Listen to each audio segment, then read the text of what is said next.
They're using accessory muscles, they have intercostal retractions, they have flaring of nares, and you can really tell that they're having issues. Dyspnea on exertion, you walk and they're getting winded. I can't get breath usually. Pathopnea, you see that a lot with increased fluid on board. They can't lay down. Paroxysmal nocturnal dyspnea is every time they try to sleep, they wake up at night and they have to sit up. These are the people who tell you that they sleep in the recliner or they sleep in the chair next to the bed. They don't lay down.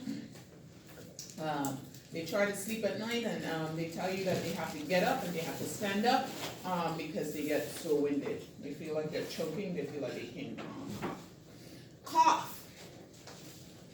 This is a protective mechanism, believe it or not. Okay? We have chronic cough versus acute cough.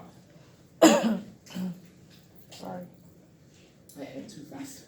A chronic cough is what? How long? 1 to 2 months. 3 months. Okay? An acute cough is less than.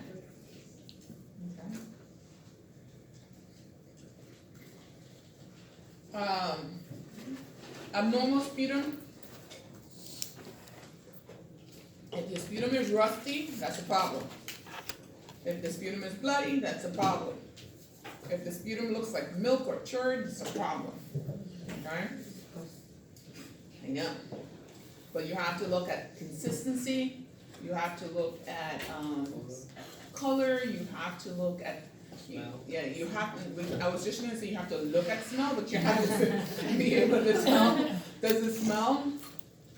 I always know when my sinuses are getting bad because I can cough or sneeze and I can smell mucus. Like to me, it smells like mucoid.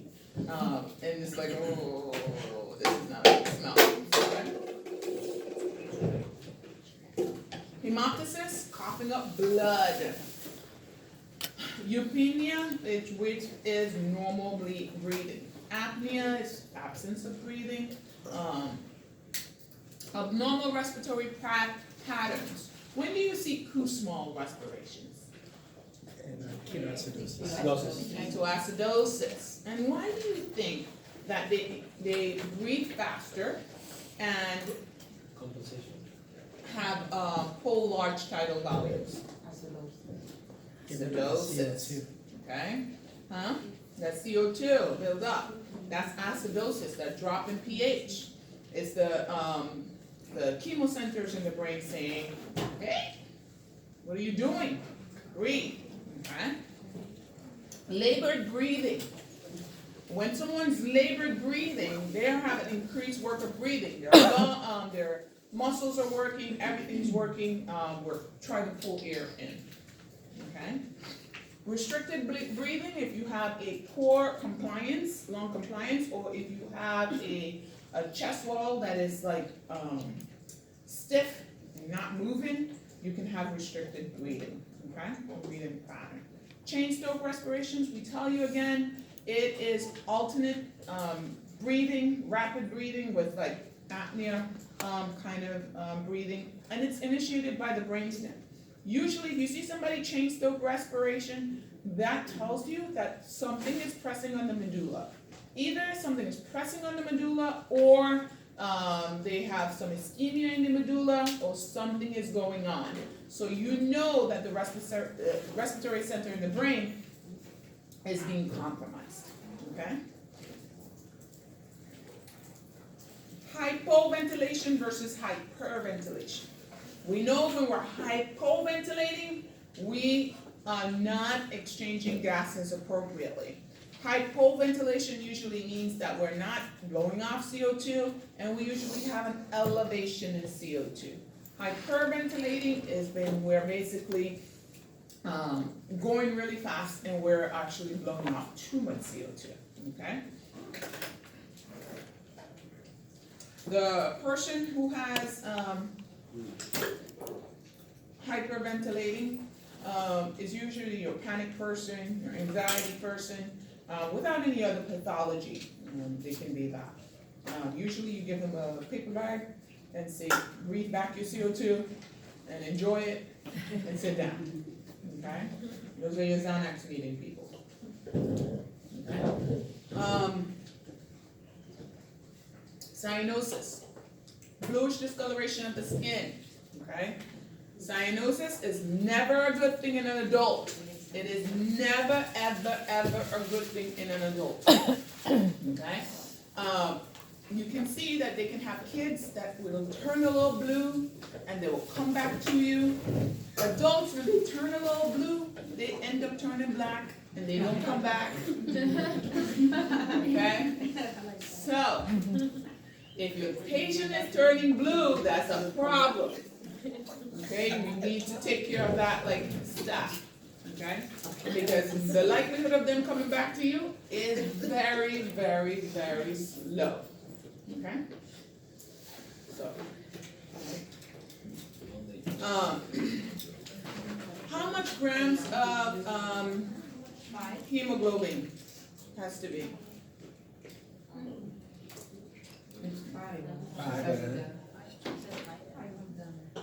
5. Okay. Grams of desaturated hemoglobin regardless of the concentration. Okay.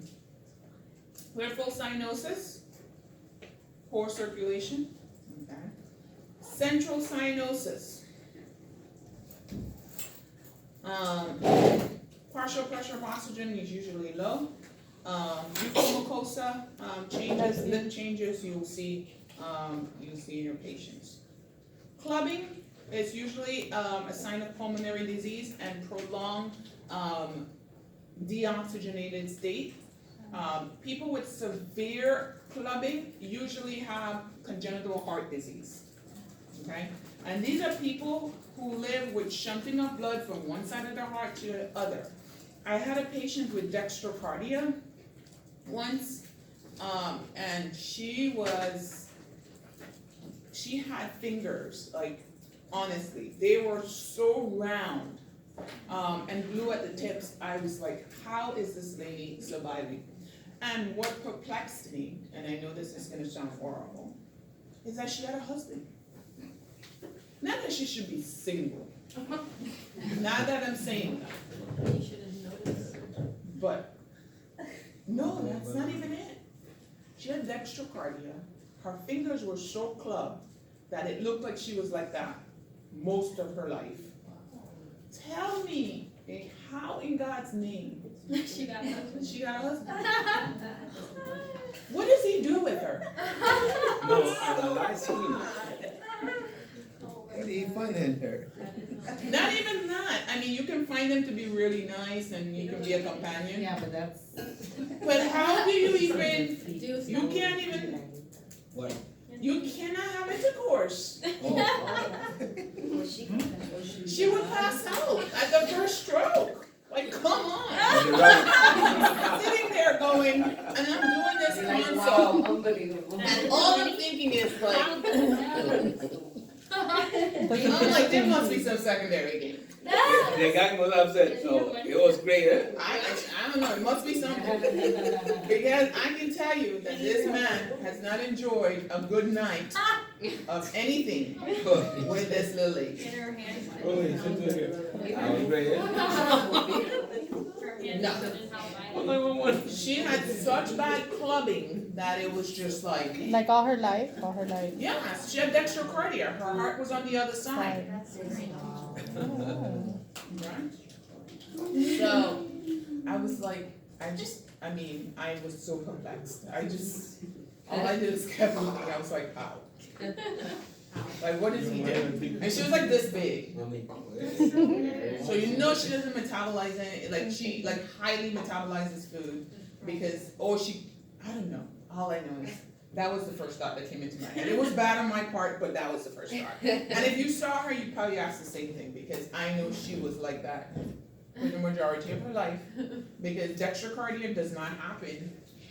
Yeah, when It happens in utero. You're born that way. So if he was a companion, I'd be like, oh, that's a good companion. But they were like married. I'm like, there must be some secondary. That's all right. Something's not right. Anyways, that was the devil in me. Pleural pain.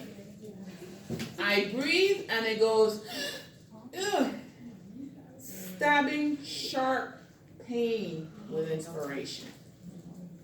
Okay? And usually that's what determines it's pleural pain versus myocardial pain. Okay? Because it's a sharp breath that they take a deep breath, and it's a sharp stabbing pain that like stops them from breathing. Okay? Infection and inflammation of the pleura. You will see pleurisy.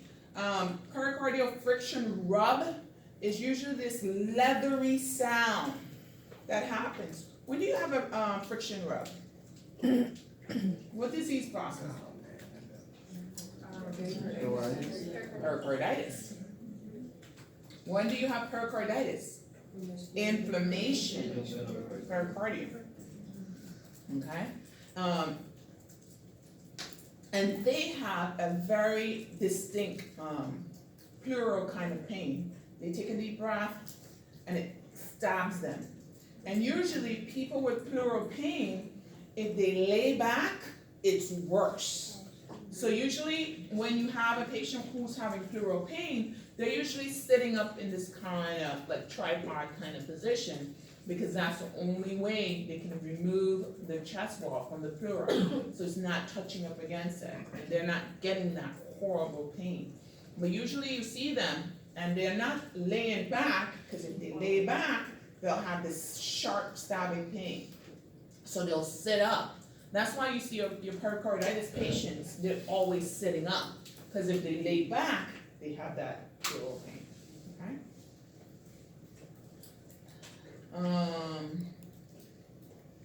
Hypercapnia we know is increased CO2. Hypoxemia, we know that it's lack of O2 where? And we know hypoxia is a lack of O2 where? Tissue. Okay. Ventilation perfusion abnormalities, we have shunting versus dead space. Okay. So what is shunting? Shunting, huh? No? Huh? When we're talking about shunting and dead space, we're talking about ventilation without perfusion or perfusion without ventilation. That's when we're talking about shunting. Dead space would be like a PE, someplace where the tissue cannot, the little capillaries and things cannot expand because there's something there already. Okay, so when I told you earlier that the vent tubing had a whole lot of whatchamacallit in it? Oxygen in it that the patient didn't get to. So they had ventilation, but is there any perfusion there? No. So what is that? That's Dead space. Now what is shunting? It's the opposite. Perfusion with no ventilation. When do you have perfusion with no ventilation? Heart. When else do you have perfusion with no ventilation? Depends on the degree of pneumonia, you can have that too. Okay. When do you have ventilation without perfusion?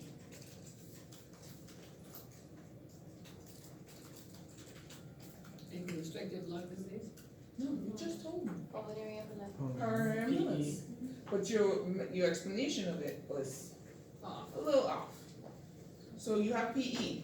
You have the pulmonary artery that has this big clot in it. So here we have.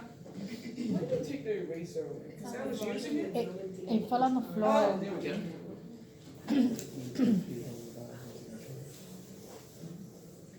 So this is my lung. This is my lung. I draw better lung than I do a heart. Heart's really bad. Okay? And this is my heart in between. Okay? I told you. And this is my 4 chambers. And so I have my pulmonary valve right here. And then that goes in the pulmonary artery. That takes blood to the lung, right? All right. So, if I have a clot that comes and slots right here, what am I going to be obstructing? Circulation. Blood flow. That's not going to have any blood going into the lung. Okay? Does that stop the person from breathing? No. So you're going to have ventilation? No perfusion. Make sense? Yes.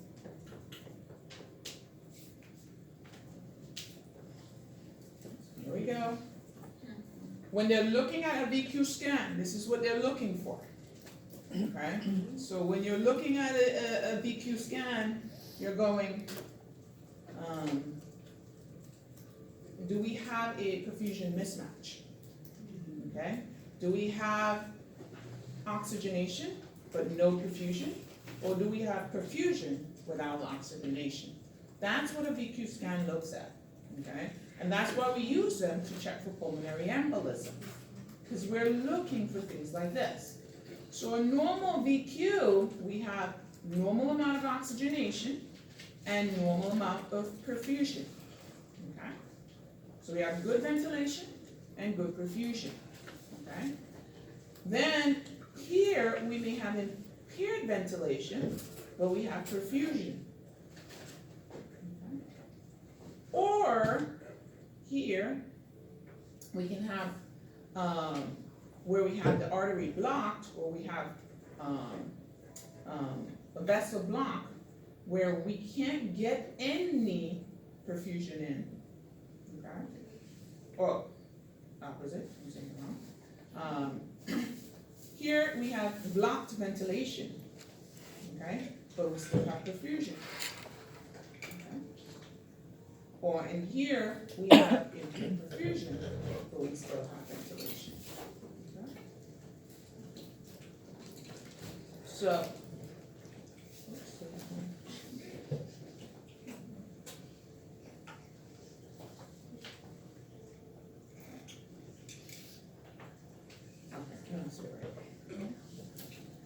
so, gas exchange is inadequate when you're hypoxemic. Okay? You don't have enough oxygen in the blood. You're not perfusing the tissue. Hypoxemia leads to hypoxia. Okay? Again, tissue level, hypoxia, blood level, hypoxemia. People always get those two mixed up and they think that it's the same thing, and it's not. Hypercapnia occurs with partial pressure of carbon dioxide greater than 50. Hypoxemia, partial pressure of oxygen or oxygen less than 50. Okay? When we're looking at blood gas, we want to look at the pH. If a pH is less than 2.5, we're talking about good or extreme acidosis, right? We usually don't want our pH to be less than 2.5. If it's less than 3.5, we're worried. Okay? We don't start looking at when it's less than 2.5 in most instances. Okay? So when we're looking at respiratory failure means that there is inadequate gas exchange, so there's hypoxemia. We have inadequate oxygenation because we have the PaO2 less than 50.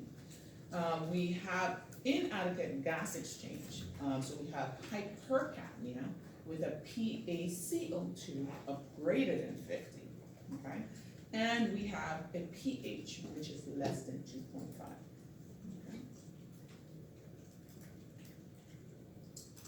What is the most common cause of hypoxemia?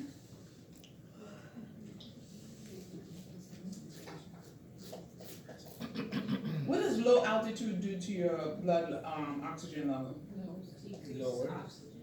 Decreases it. Because the higher the altitude you go, the less oxygen that's there. Okay? What's the partial pressure of oxygen at sea level? If somebody's on room air, how much FiO2 is that? 21%. The partial pressure of oxygen at sea level is 21%. Okay? The higher the altitude, the less that goes. Okay? So sea level, 21%. Anything higher than that, it starts decreasing and decreasing. Okay? And that's why when you're accustomed to breathing 21% here in Miami, and you go to the hills of Colorado and you're trying to breathe, you end up, some people get that altitude sickness because they're not getting enough oxygen, because their body's not accustomed to breathing oxygen at that level, or that little bit of oxygen in the air. Okay? Chest wall restrictions. When is our chest wall going to be restricted? If we have a diaphragmatic muscle issue, okay, we can have decreased compliance, we can have impaired ventilatory muscles. All this can cause a chest wall to be restricted. What's a frail chest?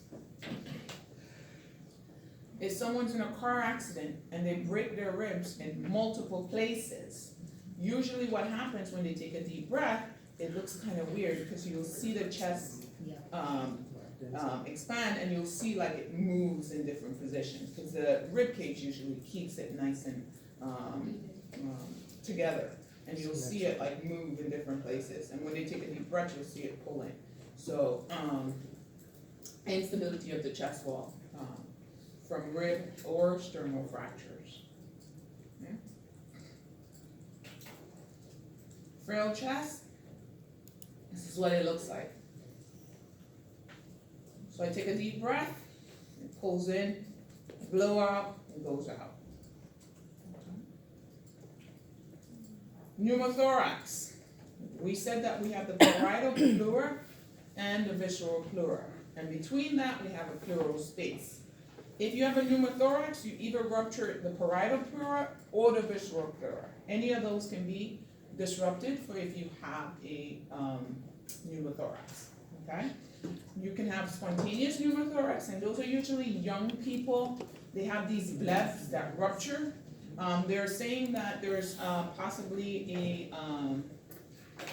a genetic predisposition in it, but it's usually tall, thin, and it's usually men that get them. But there's some women that get them too. I have a friend that got it like twice. Ended up with a chest tube. Okay. So it occurs unexpectedly. There's nothing that caused it. It just happened. They say, Huh? sorry, they say that when you have That one, Too many what? recurrent spontaneous pneumothorax because of smoking weed. Really? Yes. I hope my colleague is not smoking weed. No, the doctor said that. Really? Yeah, cardiothoracic doctor. Said it's because you. Because they said, I think the weed, decrease or weaken the tissue, the connective tissue, and then any activity, it will rupture. What happens when it ruptures in their sleep? They die. No, because this girl was walking around with a pneumothorax for about 2 days before she actually went to the hospital. And she was just like, she like woke up with it one morning. Yeah, but there's something still causing the rupture, not only because the smooth muscle is weak. What's causing it? I have no idea. It's actually a ruptured bleb. That's what the pathophysiology is. But I'm interested to understand how marijuana got to be an issue in that. When recording the doctor. What study did he look at? Did he get one from WebMD? No. How young was the patient? Is it a .com? No, what's it, that's what I was trying to. I'm just making fun. No, the doctor said usually it happens on, like I said, tall, skinny boys. It happens on most of them. It does. It's usually And tall, they have skinny. recurrent, no one's recurrent pneumothorax. Yeah. Secondary is usually by trauma that cause it, and when you have trauma, you can have an open pneumothorax and a closed pneumothorax. Which one's your tension? Which one's your tension? Closed. Closed. Okay? Which one's your open pneumothorax? Usually open pneumothorax is an equal exchange of atmospheric pressure inside and outside of the lung. Usually what happens with tension pneumothorax, there's a negative pressure. So you take a deep breath in, and it goes in, and it stays in. Okay? And that causes tension to build up in the parietal or visceral pleura, which causes pushing and displacement of the pulmonary structures. Okay? Iatrogenic, we can do it. Anything iatrogenic is medically induced. So you're doing a thoracentesis, and you puncture the lung. Yeah. Or I puncture the pleura. have one question one time. Really? Did the girl start? Of course they didn't call that. Okay. I said, yeah, you did it. Yeah, that was it. Yeah, you did it. So remember, open, equal air pressure between the pleural and the atmospheric pressure. So equal barometric pressure and pleural pressure. And then the tension is a one-way valve. Take a deep breath, the air stays in. And they take a couple deep breaths, the air stays in, and it starts pushing against the pulmonary structures. Heart and lung, it can cause tracheal deviation. Where's the tracheal deviation gonna go? I mean, this is an assessment process. Opposite side. So if you're just looking at a patient and you see their trachea going towards the right, pointing right, you know it's a left tension pneumothorax. If it's going to the left, you know it's a right tension pneumothorax. Okay? Tension pneumothorax, I mean, both pneumothoraxes are not good. They're, but the tension pneumothorax, if you don't act quickly, that person can die really rather quickly. What do you see on chest x-rays when you look at the tension pneumothorax? Black, releasing air. Hmm? Black, releasing air. So You see it's black? dark. Okay. And usually you can see the pulmonary vessels, but you'll see them like collapse down in the pulmonary vasculature, and you'll see them collapse down in. Okay. Mediastinal shift, everything shifts to the opposite direction. Pain, tachypnea, dyspnea is what you'll see, clinical manifestation. Tension, severe hypoxemia, remember, one-way valve, tracheal deviation, affected side, and hypotension, significant hypotension, because a lot of times they start compressing the heart. Okay. How do you treat them? Chest tube, you can do the needle aspiration. If you want to be MacGyver, you can use a pen. People who use all of these things, if you watch TV enough, you'll see they use everything. They can actually relieve the pressure in that way. Okay. Pleural effusion. When you're looking at a patient with a pleural effusion, when you're looking at the chest x-ray, what are you looking for? White out where? The bottom. Remember, water drops. So you're not really, you're looking for white out. But remember, the lungs have these things. Like, Costophrenic angles. yes. At the bottom, Then we try. you'll see it here. But at the bottom, you'll see like the, how do you go? Like the shark fins. Always has like the shark fins at the bottom. When you're looking at a pleural effusion, the shark fins are not there. It's all whited out. So usually you'll see it on one side. If I see it on one side, a whited out space, and I can see like my shark fins, that's probably, they have like a consolidation. But if I'm seeing like a whole white area obliterating my shark fins, they're not shark fins, they're costophrenic angles. I call them shark fins because that's how I look at them. That's how I remember them. Okay. So for those of you recording me, like she calls them shark fins. Okay? It's that edge there. You'll see blunting out of the edges. You won't be able to see their shark fins. Okay? When you're looking at a pleural effusion, you want to know if it's transudative versus exudative. Transudative is caused by increased capillary hydrostatic pressure. You see it in cardiovascular disease. So patients who have CHF will probably have transudative pleural effusion from increased hydrostatic pressure, okay? Exudative is usually due to kind of infectious or inflammatory disease process. Now, how do you know if it's transudative versus exudative? When you're looking at a chest x-ray, they all look the same. Let's write it out. When you go in and you pull the fluid out, your exudative has a higher percentage of protein. It's usually discolored, yellow. Clear is transudative. Cloudy or discolored is exudative. If you send it for analysis, the LDH in the serum versus the NDH in the pleural effusion, the pleural effusion LDH is higher in contrast to the serum LDH, okay? So in transudative, they're about the same. In exudative, your LDH in your pleural fluid is much higher than the LDH in your serum. Okay? So you have increased protein, you have increased LDH in your exudative. In your transudative, it's about the same. Okay? Transudative, clear, exudative, cloudy. Transudative is increased hydrostatic pressure. Okay?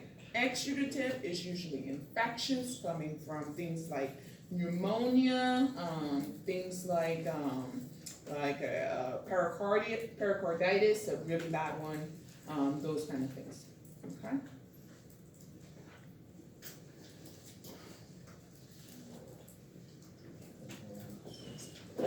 Empyema is never a good thing, whether it's in the lung, it's in the heart, it's wherever. Anytime you see empyema, what are you thinking? There's pus in the pleural space. And empyema is pus in any kind of space, okay? There's not just pus in the pleural space for empyema. You have them in the brain, you have them in the abdominal cavity, just pus in the space, okay? And it's not a good thing at all. You can drain it off, you want to drain it off. But empyema is not a good thing, okay? And usually if there's empyema, there's an infection, so you're going to be giving antibiotics in a patient with empyema. Huh? For months. Oh, yeah.